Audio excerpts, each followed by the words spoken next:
Hi hello friends, இது உங்கள் வெற்றி ஐஏஎஸ் அகாடமி தென்காசி. நம்ம இன்றைக்கி என்ன பார்க்க போகிறோம் அப்படின்னா, டிஎன்பிஎஸ்சியில் குரூப் 2 ஏல ப்ரிலிம்ஸில் ப்ரீவியஸ் இயர் கொஸ்டின் தான் ஃப்ரெண்ட்ஸ் பார்க்கலாமா. ஃபர்ஸ்ட் கொஸ்டின், பின்வரும் கூற்றுகளில் இந்திய ஜனாதிபதி அதிகாரத்தில் எவை சரியானதுன்னு கேட்டிருக்காங்க. இதுக்கு நமக்கு கரெக்டான ஆன்சர் டி ஃப்ரெண்ட்ஸ், அதாவது அனைத்தும் சரிதான். அது என்னதெல்லாம் பார்த்துடலாமா. ஃபர்ஸ்ட்டில் என்ன கொடுத்துருக்காங்க அப்படின்னா, குடியரசுத் தலைவரின் முன் பரிந்துரையுடன் மட்டுமே பண மசோதாக்களை நாடாளுமன்றத்தில் அறிமுகப்படுத்த முடியும்.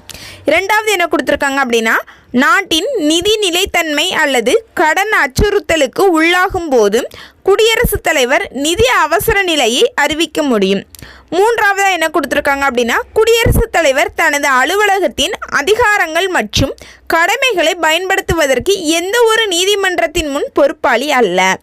நான்காவதாக என்ன கொடுத்துருக்காங்க அப்படின்னா, யூனியன் பிரதேசங்களின் நிர்வாகத்திற்கு குடியரசுத் தலைவர் பொறுப்பானவர்.